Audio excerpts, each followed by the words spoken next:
and have a beer and have a conversation. So we started Denver Founders Network. It rolled out of a group that was from the Bard Center for Entrepreneurship. Long time ago. A long time ago. And literally, I tell the story in most of our startups because there's a lot of new people here. It was a year ago, man, like 18 months ago. Yeah, and we held an event, and 4 people showed up. And we were like, fuck, man. It was really depressing. Oh, the speaker was Jim Franklin. And Jim Franklin, like, I pulled in the cards, I'm like, yeah, Jim Franklin, man. He's CEO of SendGrid, like, superstar of the tech community. I pulled in a favor to show up, and he showed up, like, where's the crowd? I'm like, in Paris. It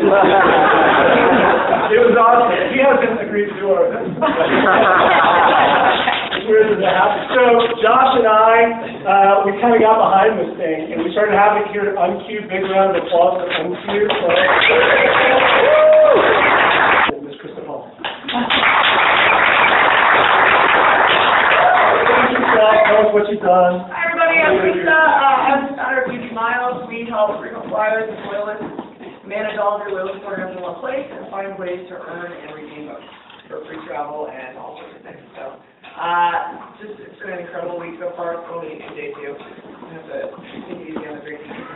All the events are like, more beer. But yeah, this is we brought our own. But I started off at a tech start company, so I was one of the bolder people. Woo. But no, I moved down to Denver because I'm from here, and it was so sad at first. What? Because this is like what you guys experienced. I mean, we'd be presenting at Tech Denver. There was like 5 people. There was like 5 people. We were like, ooh, and they were all like, so, but it's just awesome to be here today, and thanks to everybody for coming. Round of applause for Krista. I am Josh Elton. I'm the founder of Stream Technologies, where we make a smarter and hopefully better for everyone business phone solution. So that's the telecommunications from a software point of view. And Josh, we've seen a lot of things here at Denver Founders Network. First time ever, a guest brought his own bottle of wine. I don't know what that quite means. Half the flame or Every glass. So he was reaching his backpack or whatever, like, oh, a laptop. No, the bottle of wine. That's fancy enough for you? All right, so let's dive into it, kind of opening the statement. So I'll start with Krista, because she's late. We talked a little bit earlier about Jim Franklin. Jim Franklin, he says the whole goal of any startup is to get big fast. And so funding provides that platform to get big fast. Talk a little bit about your experience and about how you guys got big. Obviously, it's been kind of a weird and winding path to these miles, but in general, for advice for startups, if they're thinking about seeking funding or bootstrapping, why should they think about funding? Sure. Well, I think it all kind of depends on the type of company you're building, and we talked about this a little bit earlier. My company is a B2C company. It's in a very competitive industry, travel. We've got a lot of companies that are way bigger than us that are doing not quite the same thing, but could if we don't move fast enough. So.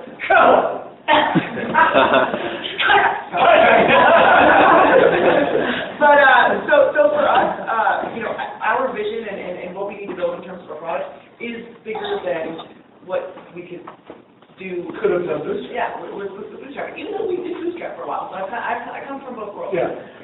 But you could. I mean, for the sake, you could argue both cases. I could totally argue. We're letting you argue. But I have one job too. Yeah. So my experience, we raised a little bit of angel funding when we were just getting started, and then got into the TechStars program. So, that was like $15,000, but a little bit. And then we went through a period of bootstrapping for about 1.5 years when the recession was all just going crazy. Could not raise money after TechStars. And then we raised our Series A in January and brought John Normark on and a couple others. Another big part of our category is we need to have people employed in our company that have specific skill sets, and they're expensive ones. For example, our VP of Biz Dev comes from the airline industry, so she's been able to get into airlines like United and Frontier and get us big agreements with these airlines that are revenue generating. I mean, so that's one of the things, is like scrappy startups, we always think we can go out and just pitch our story to some executive in the airline industry, let's say. And they're just going to be so compelled, they'll come work for us for $22,000 a year, plus a shitload of stock options. Right? Like, that's the story we tell ourselves, right? Yeah.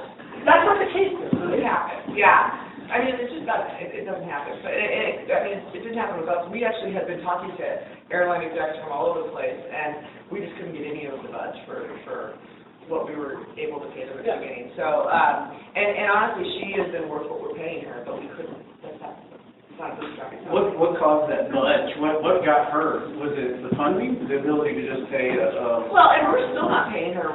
She's still getting a pickup, but well, I think she really believes in the product. And coming from the airline, you know, her big thing is she says this is what they've been looking for, this type of product. So she's really excited about it. But at the same time, she would have done it free. You know, she couldn't do it free. So, I mean, kind of similar question, but just changing gears. I mean, there's a ton of us in the room that just believe fundamentally in bootstrapping, that taking money is the wrong thing to do. But talk about Bootstrap, talk about why your personal vision of not taking money. Because I think you could have, but it's painful. And that's certainly true. I think, you know, there's a huge structural difference in the kind of companies that we've built compared to what potentially this is. You know, if you want to be cynical about it, telecommunications is a 120-year-old industry. So when we go into a room and present to someone a phone, they've seen one before. Right? So Holy shit, a phone! Oh my God! So from a cynical point of view, we're not asking for structural transformation. Right? So you know, you can potentially, when you don't ask for a big gap in terms of what someone's doing today and what you're expecting them to do tomorrow, then you can bootstrap, because you can get people to take that leap on the basis of personal relationships and the basis of things you can do in a niche you know well. But you can't necessarily transform an industry that way, right? There's an absolute difference in what we were asking of people that bought our service early and what Crystal was. We had this very narrow gap to cover with respect to, okay, we're going to do things a little differently, but we're not transforming the way that you think about your experience. The other piece that she brought up, which I think is absolutely valid, is the B2B versus the B2C. There's a huge difference, I think, in whether you sell the business-to-business product, which is all of what we sell, or you're trying to appeal to consumers. So I think that influences the decision as well. Talk about, in the same order, we'll just go Christopher's. One of the big fears all of us as entrepreneurs have is this concept that we're going to lose our companies. And, you know, Normark's a great example, and we talked freely about the stuff that happened there. And there's several other entrepreneurs that kind of came up in that early 2000 era in Denver that had shitty experiences with their investors. And at some point in time, got essentially fired as the CEO of their own company. And that's one of the fundamental sort of risks of taking money, right?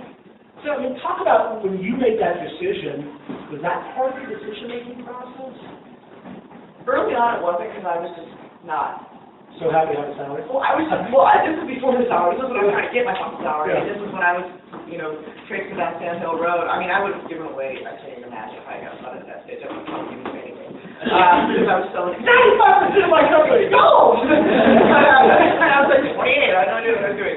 And I hadn't made money for 2 years. So yeah, I mean, the early days I didn't really understand exactly what control they had, but the experiences with the VCs on you know, that I was trying to put my company in were typical. I mean, they thought they knew everything more than I did. They were they were dicks. When I met John Nordmark, he sort of and I met a lot of other entrepreneurs who had terrible experiences too. So I started learning a lot, you know, more about it. And then when I met John, I heard his story, which was the worst. He's real quick. Any VCs?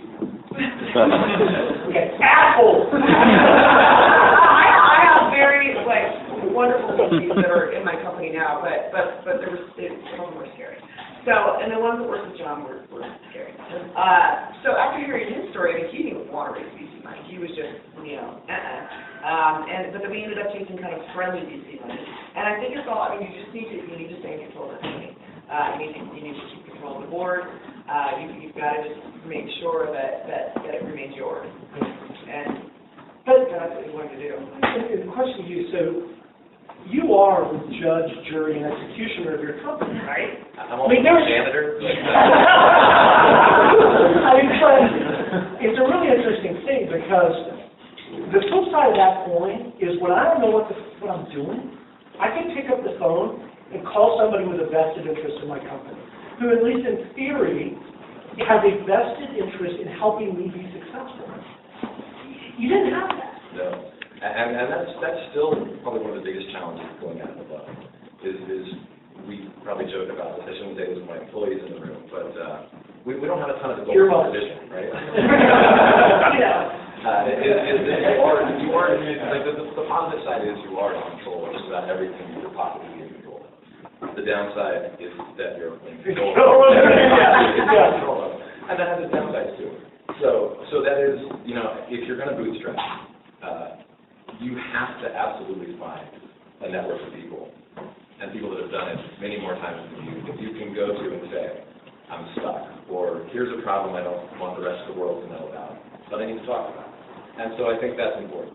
That probably isn't the same as the VC with a vested interest, but it's been personally valuable to me to go back to my network and find and say, I'm not going to necessarily be able to do this myself. Please help, and I'll buy you a drink. I won't give you 40% discount. So, this is a big conversation we were having earlier, which is, it's really daunting for a first-time entrepreneur to call up somebody like a Northmark and say, hey, would you have a cup of coffee? Would you have a cup of coffee, and let me talk you through my problems? But one of the things, having been around the community for a bunch of years now, I kind of realized that just about anybody will have a cup of coffee with you. And sometimes they'll tell you shit that you don't hear. Yeah, or if they won't, do what I did and just tell them, I'm going to email you every week. You do have a cup of coffee. And it's like that. But so talk about, and now I'm lucky enough to have guys like Northmark and Franklin on my local advisory board. So talk about an advisory board versus a true board of directors. And maybe, I think probably you wrote it. Having career. Talk about maybe a little bit of legal stuff about that, like how decisions are made, because advisory boards are there to help.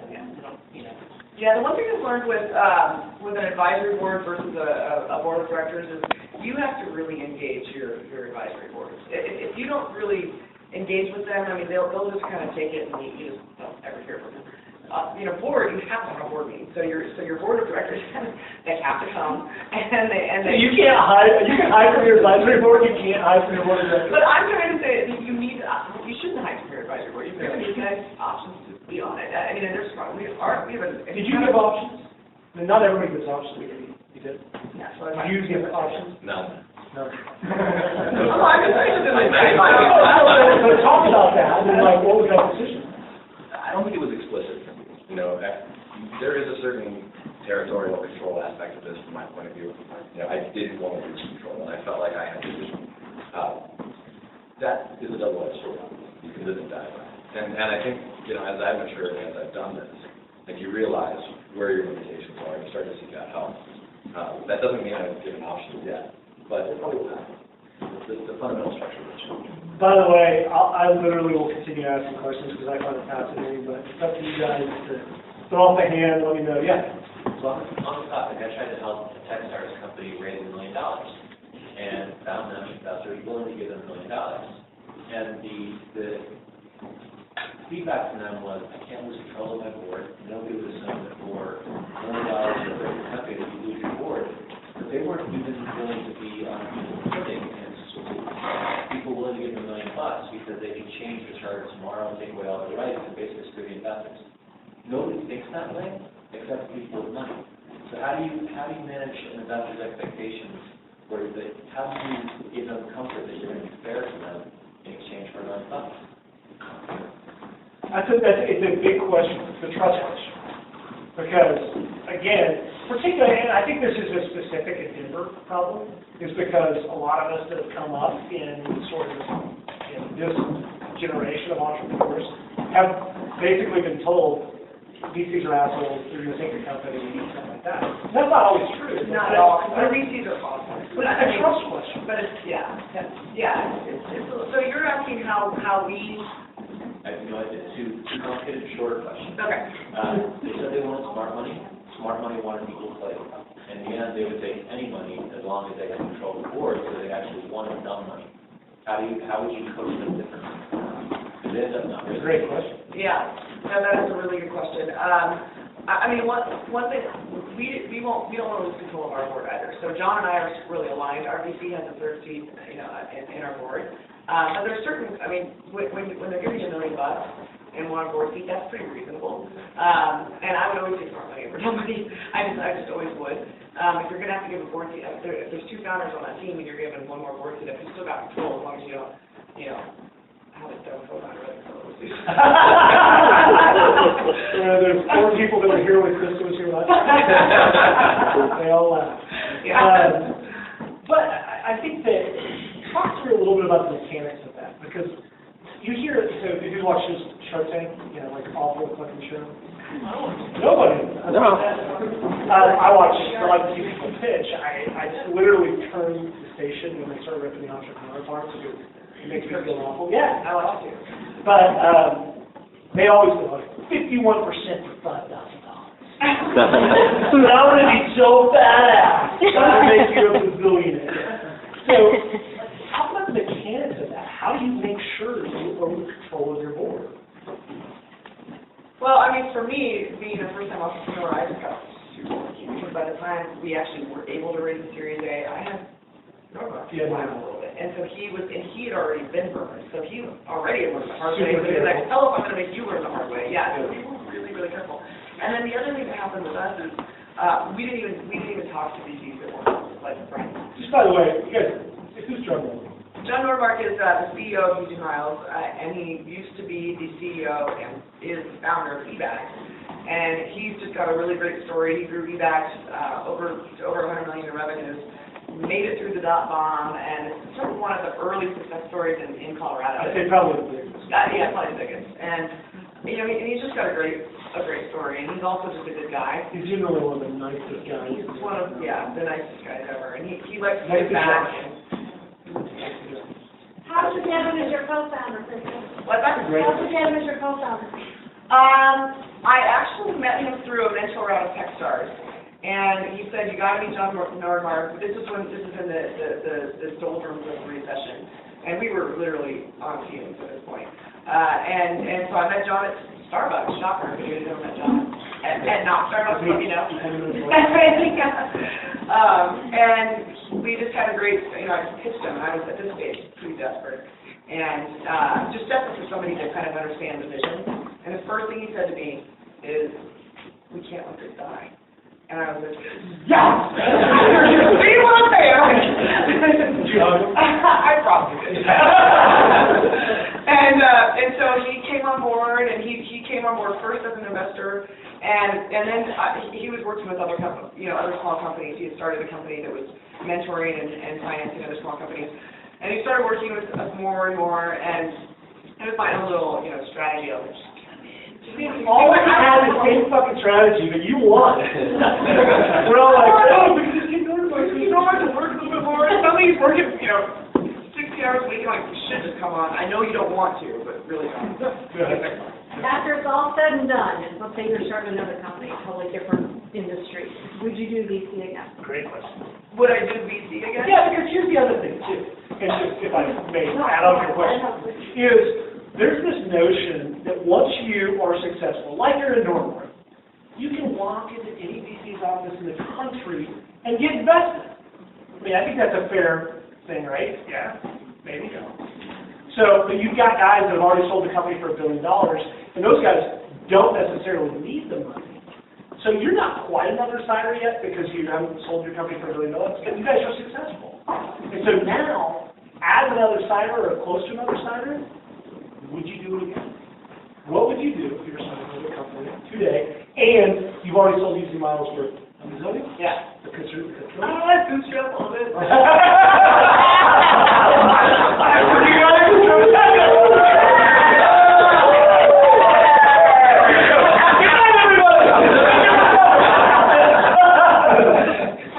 Other questions, comments? Oh, geez, in the back. So how many cups of coffee did you have to buy, and how long did that take?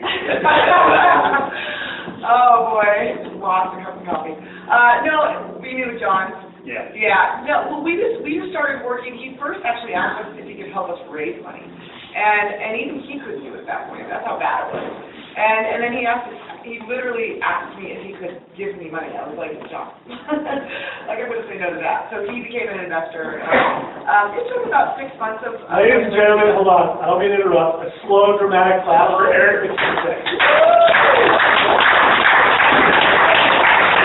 Sorry, if you guys don't know Eric McKissick, he's probably the reason why Startup Week happened. So let's give him a real round of applause.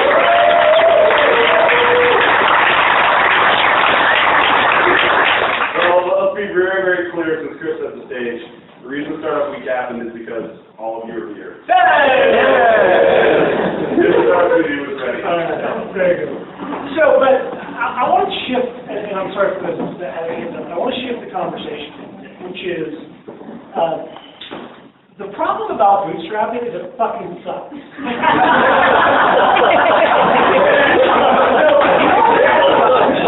We all talk about like how, we're going to bootstrap our companies because we can be in control and we don't need money. You know, you like the ideology. Yeah, but all, so my personal story, I'm still fucking paying off credit cards from my first 2 dumbass ideas that I had.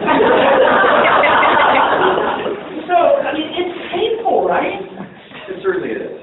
So just to take a brief diversion here, it's rumored my employees made a drinking game out of it tonight.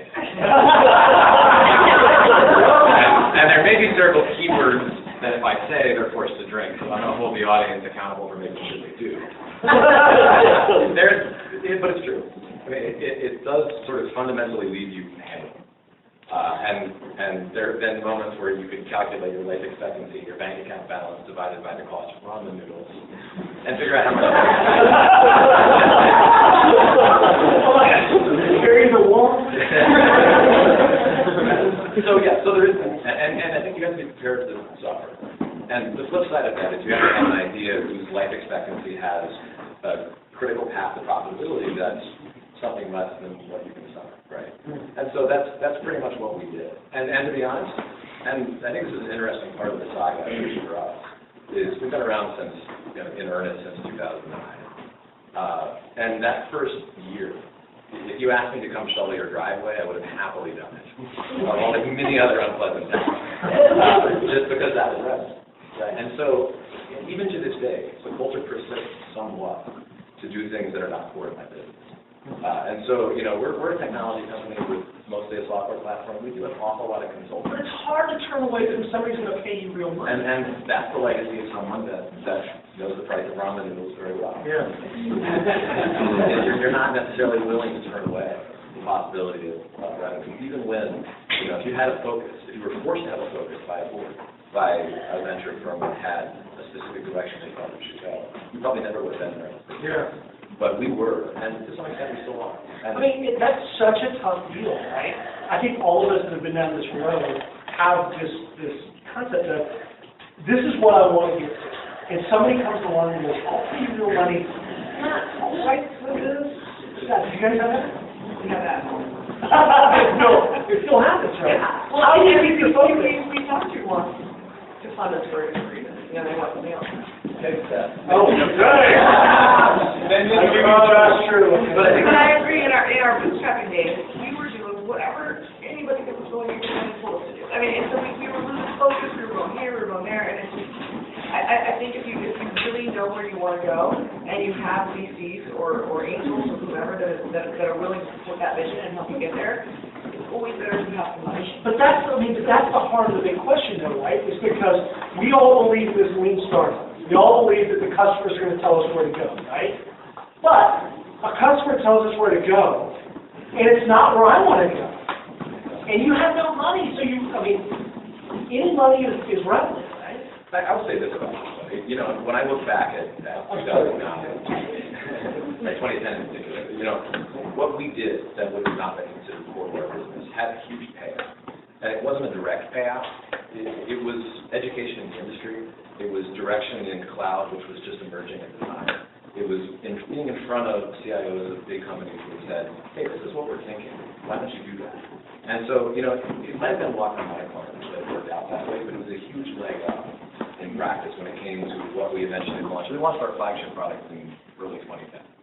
It took a while to get a sale. The other 200 had come on that. That's the common noodle switch there. I'm working it in.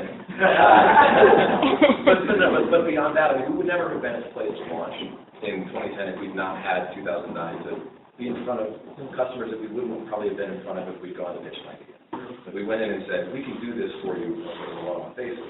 And at the end, we realized that we understood things better than anybody else. And we understood the trajectory of what people were trying to do for the next 20 years. And that provided the foundation to execute a lot faster than people that probably had more experience and more backing in some cases than Most patients, sorry. So I have a two-part question. A is, at what point do you need to be realistic with yourself in terms of saying, okay, bootstrapping is fine, but it's causing me this. Great fucking question. And I need to grow this VC. And, directed to you, at what point were you comfortable enough to say, okay, well, now I'm in a position in my business to go and approach an angel investor or VC, but they're not going to just laugh at me because ideas are great, but ideas do not necessarily bring the money. So, Very good question. So go ahead. From my point of view, it's been an interesting relationship I've had with VCs. And so I've never raised personally for a company I've owned a chunk of. And at Bootstrapping now, I get calls, and I count the telemarketers we're some companies, so I'm supposed to do this. And there's probably a good chunk, a good third of the telemarketing calls I get are from mid to late stage venture. Right? They're calling me saying, we ran across something you did, we want to know a little more about you. And so from my point of view, from a bootstrapper that was able to get traction to the point where you can say we have X revenue and we have X margin and we don't necessarily need help, all of a sudden the context of that conversation changes totally. Now they call me, I can choose to take their call or not, and I can have the conversation on my own terms. So does there need to be an adult in the room at some point in this company? Probably. I fear that person is going to take the beer out of the fridge in my office. So we're going to delay that process. They don't always do that. So just a quick pause before we answer this question. We gave a round of applause to More Bar. Tammy Dorr just walked in. And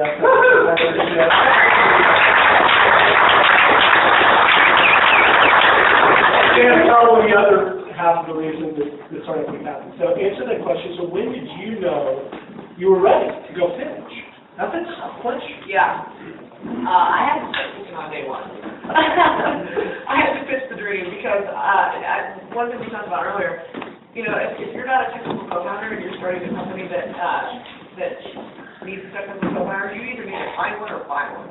And so I tried everything at the same time. And was able to raise a little bit of just friends and family, and then got into Kickstarter. So, I think if you've got an idea that you're passionate about, and you want to pitch it to people, if you're a good salesperson and you think you can get it done, I don't think there's any stopping you. But it all sort of depends on what your plans are, what is your trajectory, how big do you need to be, when do you need that money. And for us, it's also the industry. We know that there's going to be a winner, and it's either going to be us or somebody else. And there's a lot of times when companies just don't raise enough money. One of our mentors, he was actually a competitor to PhotoBucket early on, and they still exist, but he didn't raise enough money, and PhotoBucket just raised a lot of money. So Guy Kawasaki has a great joke. He says, "How do you know an entrepreneur is pitching? Your mouth is moving." So really, when you get to the bootstrapping versus money side of things, stealth. You got money. The stealth question. The stealth question. If you're bootstrapping, you can't go stealth, right? You got to be out there immediately going after customers, which also gives a heads up to potential competitors. If you've got money, you can be quiet as long as you're only, not talking to the customers, talking to the VCs and the rest of that. Where do you see the pluses and minuses?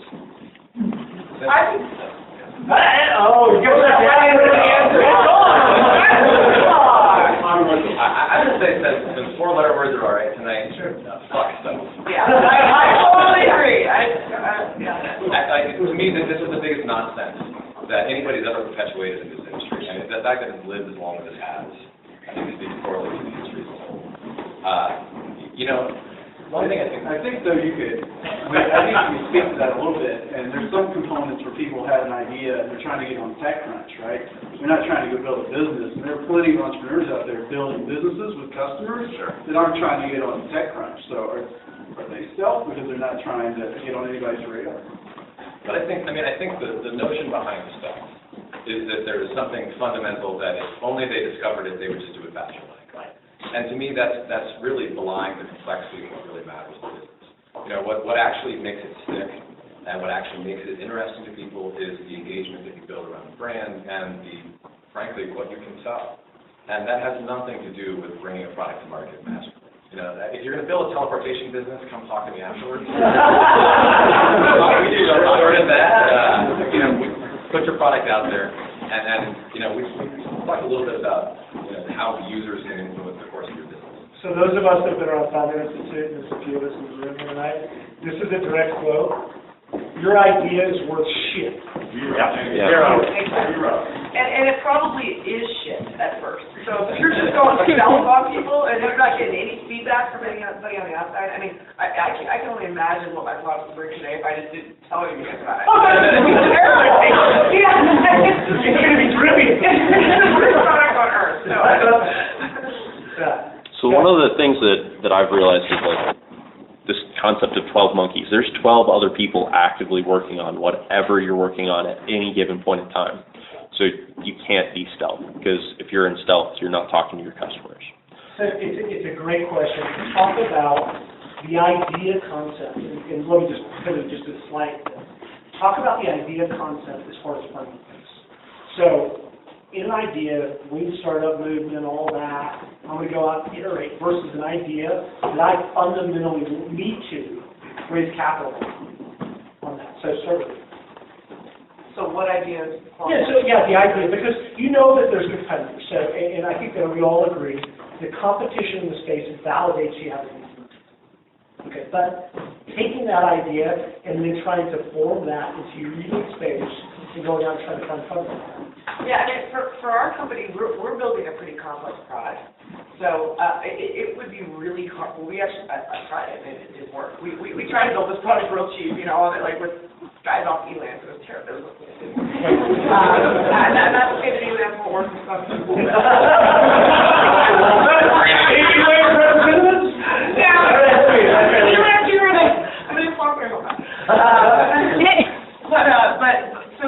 So for me, with the complexity of the product, coupled with the industry, coupled with the fact that I don't code, and neither did my co-founder at the time, and neither does John Nordmark.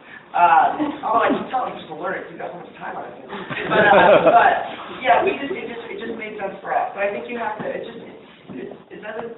There's no set rule. It just depends on your business. It depends on how long it's going to take you to get to generating revenue, and it depends on kind of your own personal. As a bootstrapper, it's really easy to keep your idea inside and just work on it, form a team around it. Is that right?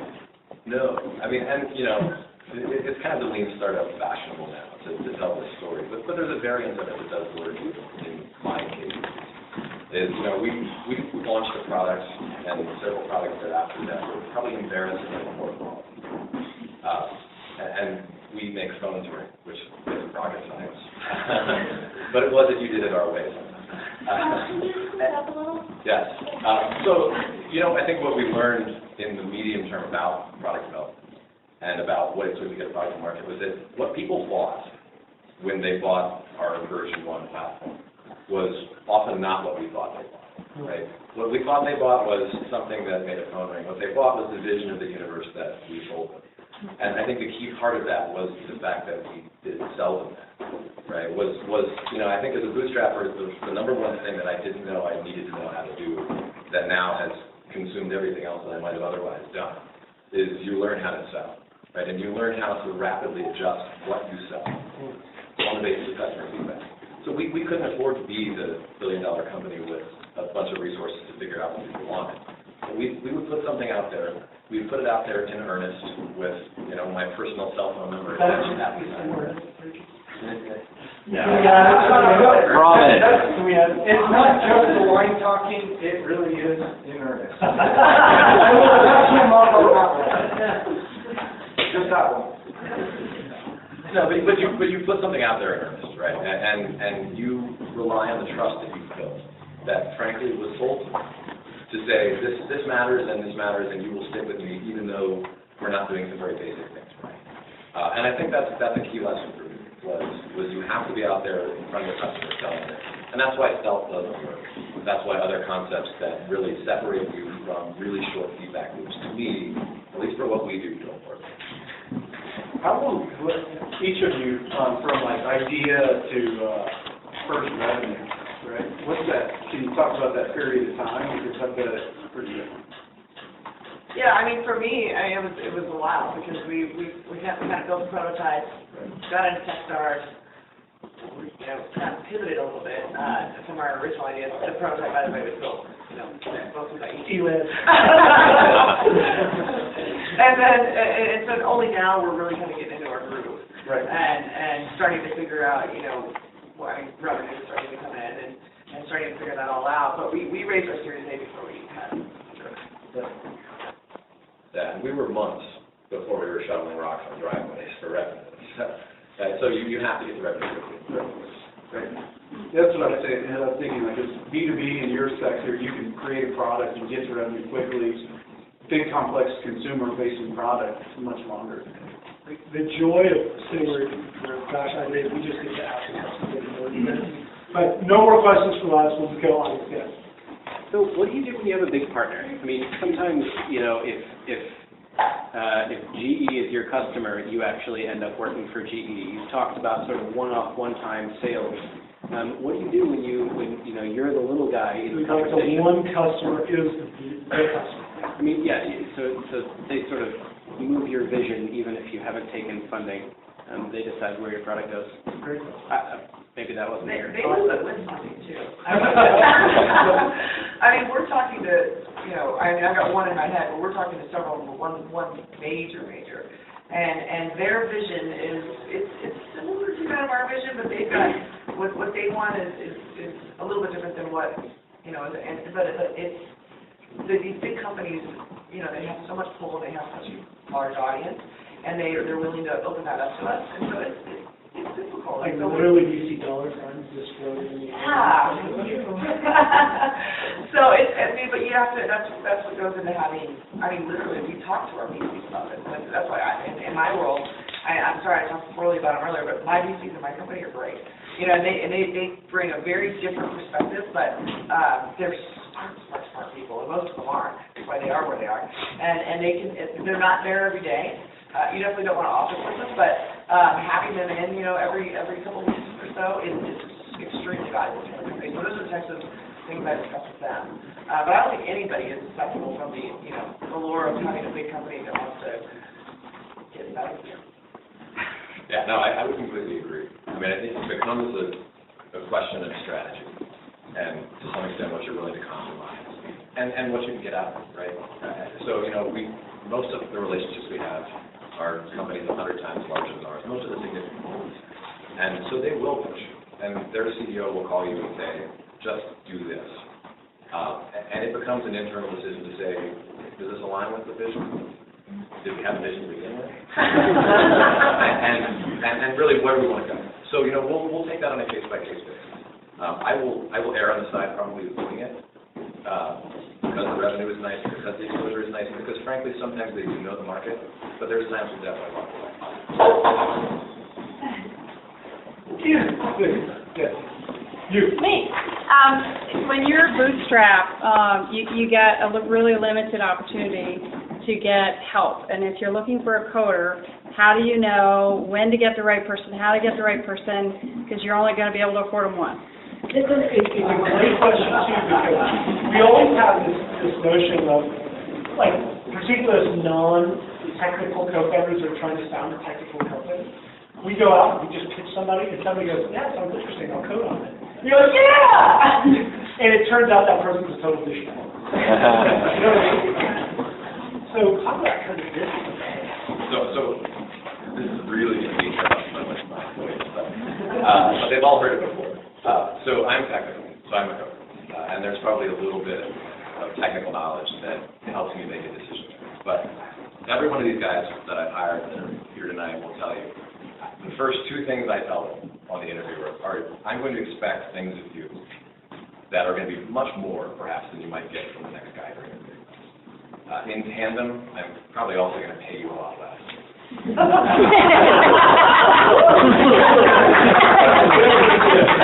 But there is beer in this fridge.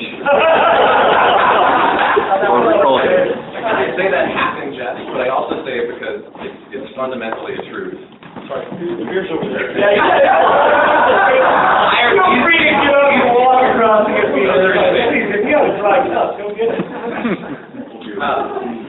So to me, I don't view most businesses as predominantly technical risk. I don't view the fact that most startups, especially the kind of startups that do today, fail because they somehow technically didn't get it, or that there was something that failed. People can scale web technologies.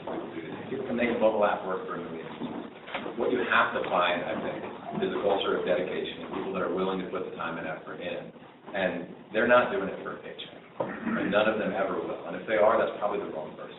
So I would say that we've rewarded people, and we will continue to do so, that have stuck with us. And that's part of the culture. But you have to set the context right out of the chute. And it may be easier for me as a technical guy to gauge that, but the personality fit is so much more important. Bad code still runs. And at the scale that you're probably going to be doing it at out of the chute, it doesn't matter. And by the time you have traction, you can pay a team of the brightest guys you can find to fix it. That to me is much more important than getting it technically right out of the box.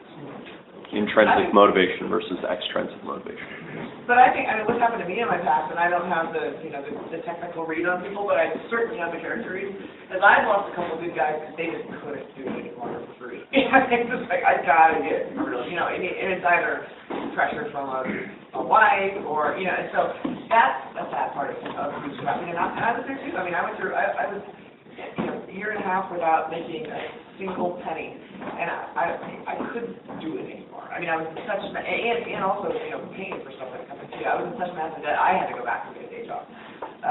And so that's kind of one sad part about bootstrapping is when you lose good people because they actually have to start making money. Good. Hey, I have a lot of friends who have incredible ideas, even gone so far as to implement some of those ideas, but they have no idea how to sell them. So talk about how your process has changed from when you first started selling your ideas, whether it's to you or to friends and family, wherever it is, and how it's changed over time. Great question.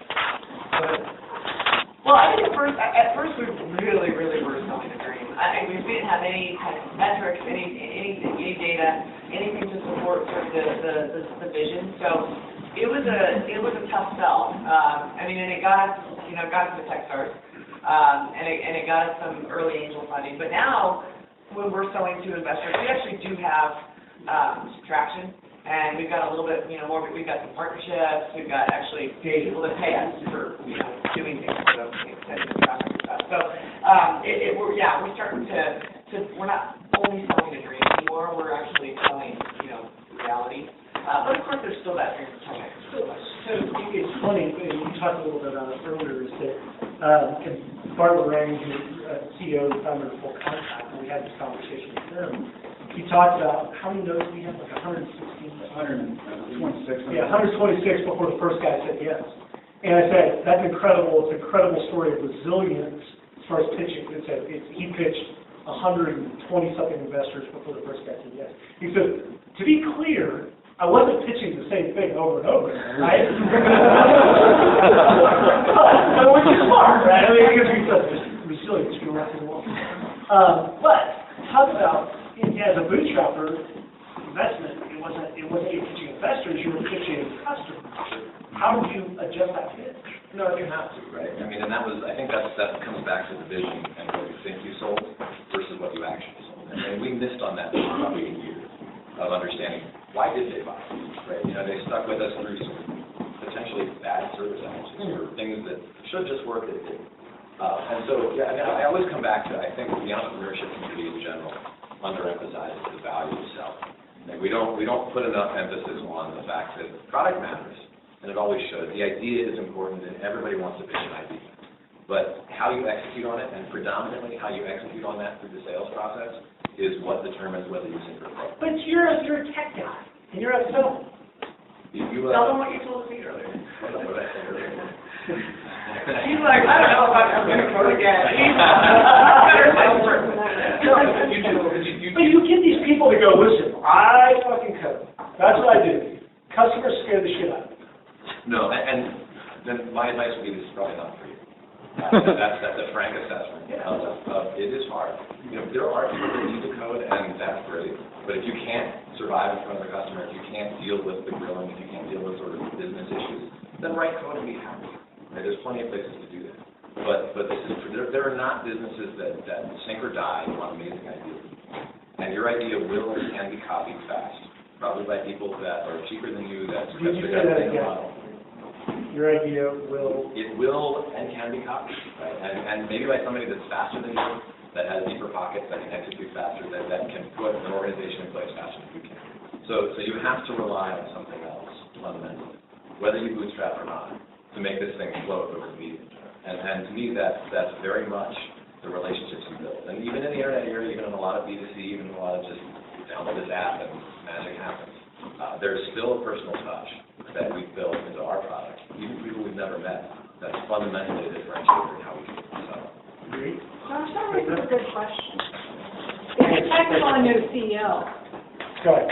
if you're technical and you're the CEO, how does that work? Did you end up hiring a CTO, or did you end up playing both roles? And I mean, so for me, my tech guys don't let me touch the code anymore. That wasn't on the bingo card. Right? That wasn't one of the ones you knew of. But no, so as a bootstrapper, I mean, I always joke my business card should read, maybe some of them have, CEO and janitor. So you end up doing kind of what you have to do. And that has been a lot of technical leadership. That's been a lot of dealing with products. It's absolutely been dealing with customers. But what I said to Krista earlier, what I actually believe is that when you start to sort of cross things off the org chart, and I've crossed a lot of them off in the last 2 years as we've built to 12 people, you know, the thing that still remains that I don't feel the company right now could survive without is the business development. Like, is carrying that vision forward and being in front of our customers. I can get guys to write good things. I can get guys to carry that vision forward. But you know, it's much harder to find guys that really get fundamentally what it is that we're selling. And I think I have to be in front of customers to do that. Yeah, well, for my company, it was funny because we've always been a sales company. I mean, I've been in sales forever, and I remember we went through it. John's more of a sales guy, BD guy, marketing guy, and we went through a phase where I was just looking at the company, I'm like, who the fuck is going to build this? Like, we're all salespeople, you know? And so, thankfully, we found those people. We've got an incredible CTO and a dev team. But now we've got this great product. And, well, it's yeah, I mean, to me, it's never great, but it's good enough to sell. We still got tons of work to do. But now that I'm seeing our sales team kicking in, you know, now my job is I've actually got something to sell, and John and Michelle, we've got another great guy that we're not paying, but he's doing it anyway.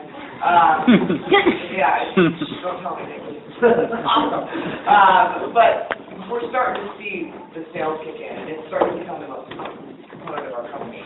And it's why I mean we've got it's the relationships we're building with massive companies that I'm like, I literally don't know why you're talking to us, but somebody's talking to it. You know, it's great, and we're seeing compared to our competition, and we've got competitors who have got a bunch of developers, all the founders are developers, and they've got really good products, and in some ways their products are better than ours, and they're just flatlining it because they don't have it. You know, and we're growing. And so, it's interesting to see that happen. I can't think of a better place to stop. Can you guys hang out for a few minutes? Sure. Give a round of applause.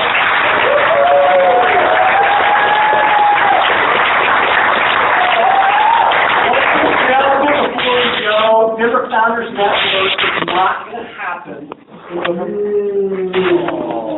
Why? Today's December. Because in December, we're gonna have We'll do our holiday mashup like we did last year. We're gonna get, 20 or 30 meet up locally and get them to come here and have a holiday party. we call it the Startup Christmas Party. So everybody gets that cool Christmas party.